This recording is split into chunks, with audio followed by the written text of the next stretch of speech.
የተረሳው የአፕል መስራች ክፍል 1።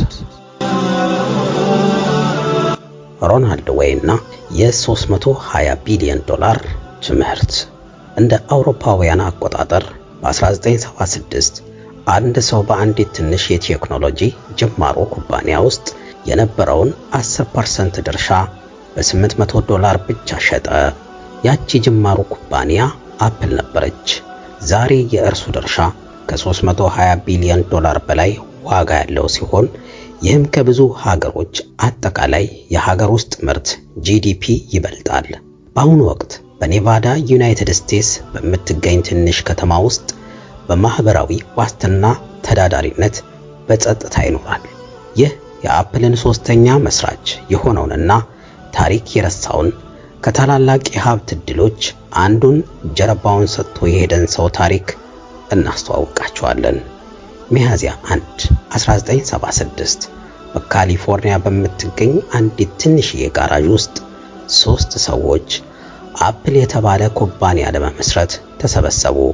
እነርሱም ስቲቭ ጆብስ ገንዘብ የሌለው ህልመኛ፣ ሁለተኛ ስቲቭ ዋዝኒያክ የንግድ ክህሎት የሌለው የቴክኖሎጂ ሊቅና፣ ሶስተኛ ሮን ዌይን መረጋጋትን ለመፍጠር ወደ ቡድኑ የተቀላቀለው የ41 ዓመቱ ጎልማሳ ነበሩ።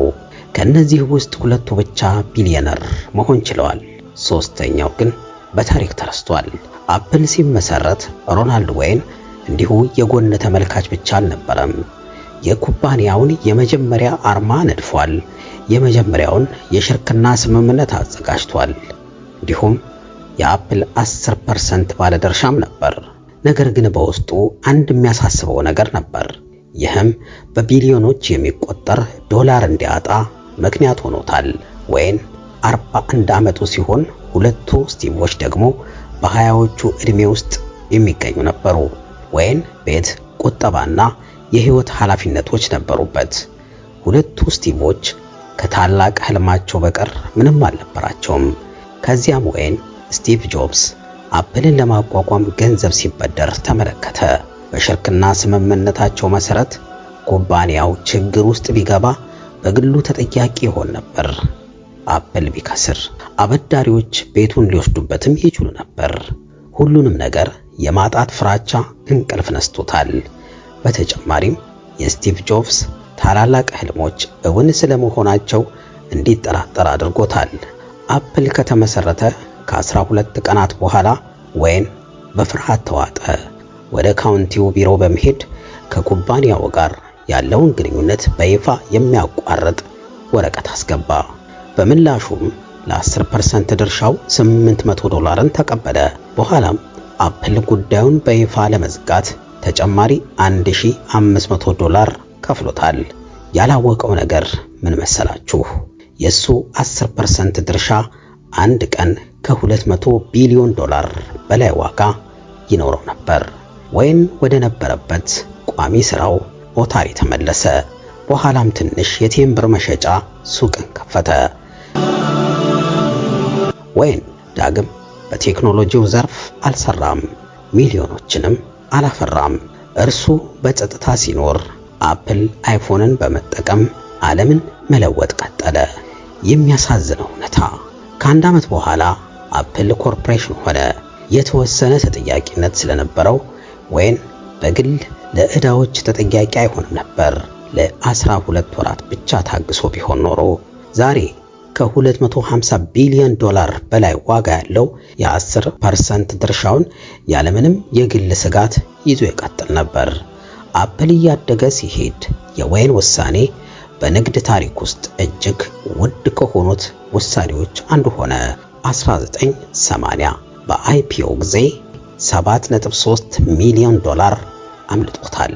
በ1995 የማክ ተወዳጅነት በጨመረበት ወቅት $113 ሚሊዮን አምልጦታል። በ2010 በአይፎን ዘመን $2.6 ቢሊዮን አምልጦታል። በ2020 አፕል $2 ትሪሊዮን ሲደርስ $120 ቢሊዮን አምልጦታል። ዛሬ የ10% ድርሻ ከ320 ቢሊዮን በላይ ዋጋ አለው። ይህ ሁሉ የጠፋው በ12 ቀናት ውስጥ በፍርሃት በተወሰነ አንድ ውሳኔ ብቻ ነው። በሚያሳዝን ሁኔታ የዌይን የመጀመሪያው የአፕል ውል በጨረታ 1.6 ሚሊዮን ዶላር ተሽጧል። ይህም ለ10% ድርሻው ከተቀበለው ገንዘብ 695 እጥፍ ይበልጣል። የስህተቱ ወረቀት እንኳን እርሱ ካገኘው ገንዘብ የበለጠ ዋጋን አወጣ። ዌይን ስለ ውሳኔው ሲጠየቅ ምንም አይነት ጸጸት እንደሌለበት ተናግሯል። ባለኝ መረጃ መሰረት የተሻለውን ውሳኔ ነው ያን የወሰንኩት፣ አለበለዚያ የመቃብር ቦታ ውስጥ በጣም ሀብታሙ ሰው እሆን ነበር ብሏል። ዛሬ ዌይን ምንም አይነት የአፕል ምርት አይጠቀምም። ቀላል የአንድሮይድ ስልክ ብቻ ነው ያለው። እሱ በመመስረት የተሳተፈበትና ጀርባውን ሰጥቶ የሄደው ኩባንያ ማህበረሰብን ሲለውጥ ከዳር ሆኖ እየተመለከተ ይገኛል። ከዌይን ታሪክ እኛ ምን እንማራለን? አንደኛ፣ ፍርሃት ውሳኔን ሊያደበዝዝ ይችላል።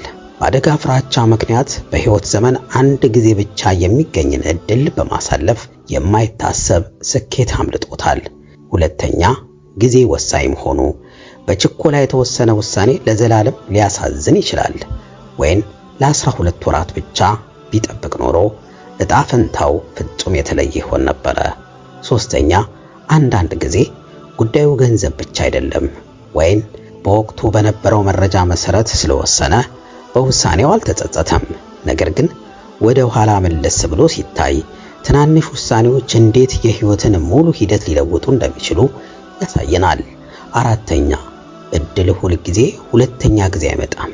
የአፕል ፈጣን እድገት የማይቀር ነበር። ነገር ግን ሁሉም ሰው ለታላቅነት ሁለተኛ እድል አያገኝም።